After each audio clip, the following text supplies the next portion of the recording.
All right, let's dive deep into this Carmelite spirituality thing. How to actually live it out, especially as regular folks, not monks or anything. That's what we're exploring today, based on St. Teresa of Avila's writings, like I Want to See God and all that. She was quite the character, reformer, mystic, the whole deal. Definitely ahead of her time. So how do we take her ideas and make them work for us, in our everyday lives? Well, it's a journey for sure. A lot of people want to know how to make this spirituality real for them. Right, because we can't always just run off to a convent. Now, this whole interior castle thing, I gotta admit, it sounds a little bit intimidating. It's a metaphor St. Teresa used to describe the soul's journey towards God. A castle, huh? My soul's a castle. That's pretty fancy. She breaks it down into 7 mansions. Each one represents a stage of spiritual growth. Ah, okay. So like levels you gotta beat in a video game. Kind of. And right smack dab in the center of the castle, that's where God hangs out. So we're trying to get closer to that center with each mansion, right? Exactly. It's not about reaching some finish line, more like a continuous deepening. So like a spiral staircase going up and up. I like that image. And a key part of this journey is something called interiorization. Interior what now? Interiorization, basically turning inward towards God. Okay, gotcha. So not getting caught up in all the external stuff. Right, and that's where mental prayer comes in. Ah, speaking of which, sometimes I struggle with mental prayer. It feels like I'm just sitting there, not really getting anywhere. I hear ya. It can be tricky. St. Teresa described mental prayer as a friendly intercourse with God. Whoa, intercourse. That's not a word you hear every day in church. Haha, right? It's about developing a close relationship with God, like a real heart-to-heart chat. Okay, so not just reciting memorized prayers. No, but those can be a starting point. Mental prayer is more about nurturing that personal connection, even when life's crazy busy. Yeah, finding time for that kind of deep prayer can be tough. No kidding, St. Teresa knew that. She even said neglecting mental prayer is like having a paralyzed limb. You can't just ignore it and expect everything to be fine. Oof. Okay, that's a powerful image. So mental prayer is crucial. Got it. But where do we even begin? Like, what do we think about when we're trying to connect with God? Here's what St. Teresa recommended. Keep your focus on Jesus. Why Jesus specifically? It seems kind of limiting. She thought focusing on his human side makes the whole divine thing more accessible to us. Like we can actually wrap our heads around it. Makes sense, I guess. It's hard to picture something so vast and unknowable. Right. And focusing on Jesus helps us avoid getting lost in abstract ideas. It keeps us grounded in God's love. So Jesus is like the bridge to the divine. Exactly. And what's really interesting, she recommended this even for experienced prayer warriors. Even the pros. Why is that? To prevent spiritual pride. Even if you're a prayer superstar, she said, always come back to that connection with Jesus. Huh. That's pretty humbling. To think even the most advanced folks need to keep it simple. It's all about humility. And speaking of humility, St. Teresa was a big fan of self-knowledge. Self-knowledge. Is that really that important in the grand scheme of things? She thought it was crucial. Understanding our nothingness before God helps us appreciate his grace. Okay, now this whole nothingness thing always throws me for a loop. What does that even mean? Imagine you're standing on a mountaintop, overlooking this vast landscape. Your problems suddenly seem tiny, right? Yeah, I guess so. Like, they don't matter as much. That's kind of what seeing our nothingness can do. It puts things in perspective. It helps us approach God with honesty and humility. So we're talking about recognizing our limitations, our flaws, all that good stuff. Exactly. It's about being real with ourselves, so we can be real with God. Okay, so far we've got mental prayer focused on Jesus, plus a healthy dose of self-knowledge. Now, what about those 7 mansions? What's it actually look like to move through those? You don't need to map out exactly where you are. Think of them as stages of spiritual growth, not literal rooms in a castle. All right, so more like milestones. Exactly. And the first 3 mansions are all about dealing with worldly distractions and temptations, the stuff everyone struggles with. Like checking your phone during prayer, or getting obsessed with material things. Exactly. Those kinds of things. So like the entry-level challenges. You could say that. And the thing is, it's not about achieving perfection. St. Teresa herself experienced setbacks. Oh, good. So it's okay to mess up. Of course, progress isn't linear. It's more about perseverance, that constant desire to move closer to God, even when you stumble. Phew. That's reassuring. But it also sounds like it takes a ton of willpower. Is that where asceticism comes in? Asceticism. Yeah, St. Teresa was all about detachment and self-denial. But her approach was actually pretty adaptable. Adaptable? I thought Carmelite spirituality was all hair shirts and extreme fasting and stuff. Not exactly. She was really big on understanding your own temperament. It's like knowing your strengths and weaknesses. Yes. And then using that knowledge to figure out what practices would help you grow spiritually. So it's not one size fits all. Nope. It's about finding what works for you. And she talked about targeting your dominant tendency. Dominant tendency, what's that? That one weakness that keeps tripping you up. Maybe it's impatience. Maybe it's gossip. Whatever consistently pulls you away from God. Ah, okay. So it's like your Achilles heel, the thing you got to work on the most. Exactly. And instead of punishing yourself with generic penances, she said figure out what specifically you need to work on. I see. So it's more tailored, like a custom-made suit for your soul. Love that analogy. It's about getting to know yourself and then choosing practices that help you grow in those areas where you struggle. This is starting to make a lot more sense. It's not some unattainable ideal. It's a path anyone can walk in their own way. That's the beauty of it. Yeah. It's a journey, not a destination. And there's no one right way to do it. Well, that's good to hear because I was starting to feel a little overwhelmed. Don't worry, we'll keep unpacking these ideas as we dive deeper into Carmelite spirituality. Sounds good to me. I'm ready for more. Let's do it. It's interesting how St. Teresa thought about this whole asceticism thing. Not about just punishing yourself, more about understanding your weaknesses and then choosing specific practices to address those. Yeah. Okay, that makes sense. So instead of like the stereotypical hair shirts, we should be thinking about what hair shirts look like for us today. Exactly. Like if someone struggles with overeating, their hair shirt might be fasting, or simplifying their diet in a healthy way, or someone always on their phone, their hair shirt could be setting aside time to unplug and just be present. I like that, taking those old school ideas and making them relevant to now. But with all this talk about nothingness and battling weaknesses, where's the joy in all this, That's a great question. And St. Teresa wouldn't shy away from it. She talked about the joy that comes from being close to God. But she also said there are challenges, even pain along the way. So it's not all sunshine and rainbows. Not always. She talked about experiencing consolation during prayer.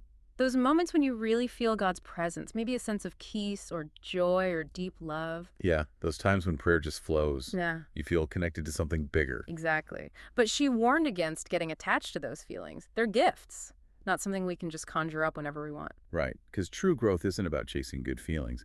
It's about that relationship with God, even when it's hard. Exactly. And that's where aridity comes in. Those times when prayer feels dry, difficult, maybe even pointless. Ugh. Yeah, those are the worst. Like hitting a wall. St. Teresa actually saw those times as opportunities for growth. They challenge us to keep going, to trust in God, even when we don't feel Him. Like testing a friendship. True friends stick together, even when things are tough. You got it. And St. Teresa said during those dry spells, we should ask ourselves, why are we praying? Are we seeking God or just the good feelings He gives us? Good point. Little reality check. Hmm? So we've got consolation, aridity. What about those more dramatic spiritual experiences like visions and stuff? Did St. Teresa ever talk about those? She was actually pretty cautious about those extraordinary experiences. Yeah. She acknowledged they can happen, but she said don't go looking for them or put too much stock in them. Why not? Because they could be misleading. Exactly, even faked by the devil or just our own imaginations. St. Teresa really emphasized discernment, testing those experiences against what the church teaches, and getting guidance from a spiritual director. Like, you need a guide in a dangerous jungle. Don't just wander off on your own. Perfect analogy. And even if those experiences are from God, she said don't get too attached to them. They're meant to draw us closer to Him, not become the main event. So keep your eyes on the prize, which is that relationship with God. Yeah. But this whole interior castle journey seems very personal, very inward focused. Did St. Teresa say anything about how this spirituality plays out in our relationships with others? She was very clear that loving God and loving your neighbor go hand in hand. So it's not enough to just pray in our little castles. We got to bring that love out into the world. Exactly. And she lived that out, founding convents, reforming the Carmelite order, serving the poor and sick. Wow, she balanced a contemplative life with a really active one. It's a challenge. But she said it's about finding the right balance between action and contemplation based on your own circumstances. So a busy parent might not have as much time for prayer as a nun, but their service is just as valuable. Absolutely. It's about bringing that love for God into everything we do, whether it's their families, our work, our communities. St. Teresa would say, true love always leads to action. We've been focusing a lot on St. Teresa, but she wasn't the only Carmelite mystic with wisdom to share. There's also St. John of the Cross. Oh, yeah. the master of the dark night. Okay, before we go there, I gotta admit, Dark Night of the Soul sounds kind of scary. Yeah. Can we back up a bit? Who was St. John of the Cross, and how do his teachings connect with St. Teresa's? He was a contemporary of St. Teresa. They worked together to reform the Carmelites. But while she focused on the journey through the interior castle, St. John delved into the purification process that leads to deeper union with God, which can be pretty painful. So they were like spiritual partners in crime. You could say that, but with different focuses. Mhm. And for St. John of the Cross, recognizing our nothingness before God wasn't just a starting point. It was essential for spiritual progress. We talked about that with St. Teresa, but St. John took it even further. He did. He believed that seeing ourselves in light of God's perfection, recognizing our complete dependence on Him, that was the key to unlocking real growth. I see where the dark night comes in. It's like once you really get your nothingness, you're ready for that deeper purification. Exactly, because the dark night is all about stripping away everything that separates us from God, even things we think are good or holy. But before we get into the specifics of the dark night, it's important to understand that St. John of the Cross actually believed there are two main dark nights: the dark night of the senses and the dark night of the spirit. Wait, two dark nights, like a sequel. Think of them as two stages of this whole purification process. The first one, the dark night of the senses, it's about purifying our desires and attachments to worldly things. So like detoxing from all the stuff that distracts us from God. Exactly. And it often involves feeling dry and desolate in prayer, like you've lost that initial excitement you felt when you first started on this path. Like those periods of aridity St. Teresa talked about, Yeah. but even worse. Yeah, kind of like intensified aridity. St. John of the Cross was very upfront about the challenges. He described it as a spiritual famine, where you're deprived of those comforting feelings and consolations. Okay, so why would God even do that to us? What's the point? He believed it's necessary to help us detach from those feel-good spiritual moments. It's about learning to seek God for who He is, not just for the good vibes. So like, you're a baby who's used to milk, but eventually you got to start eating solid food to grow. Exactly.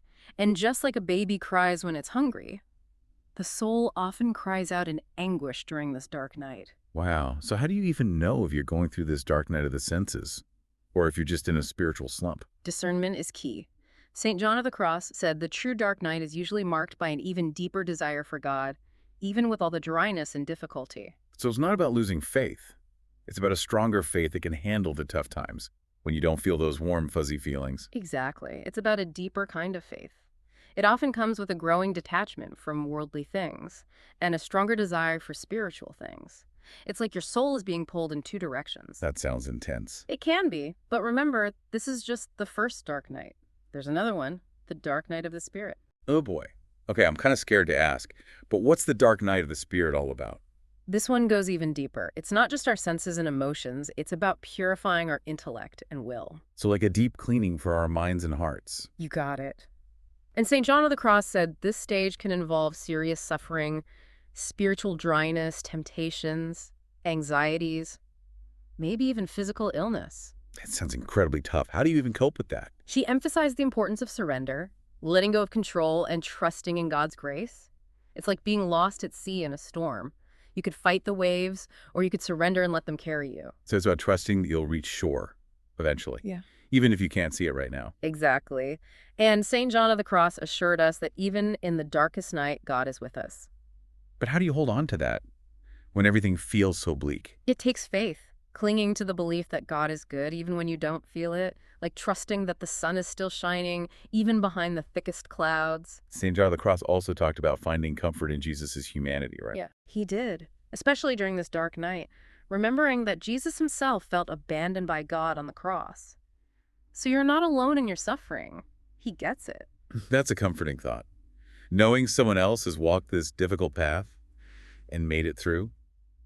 But all this talk of dark nights, it sounds pretty extreme. Is this something everyone experiences? St. John of the Cross believed the dark night is a special grace, not a universal experience. It's for those who are called to a deeper union with God. So it's not something you should go looking for or try to force. Definitely not. He actually warned against spiritual ambition, trying to get ahead of God's grace. It's like trying to run a marathon without any training. So if God wants us to go through this dark night, he'll let us know. He will. Yeah. And in the meantime, we can focus on growing in love for God and our neighbor, trusting that he'll guide us on the path that's best for us. It's amazing how St. Teresa and St. John of the Cross offered such practical wisdom for navigating the spiritual life, even though they lived centuries ago. Their writings are timeless. They remind us that whether we're experiencing highs or lows, light or darkness, God is with us, working in us, bringing us closer to Him. It's about embracing the whole journey, with all its twists and turns, trusting in God's grace, and leaning on our faith community for support. And remembering that ultimately, it's all about love, love. Love for God, love for ourselves, love for others. So as we wrap up this deep dive into Carmelite spirituality, we hope you feel inspired to keep exploring this path, to keep seeking God in your life, even when things get tough. Maybe you're feeling a renewed interest in prayer, or maybe you're curious about your own dominant tendency. Whatever it is, we encourage you to keep going, trusting that God is with you every step of the way. Thanks for joining us on this deep dive. We'll see you next time.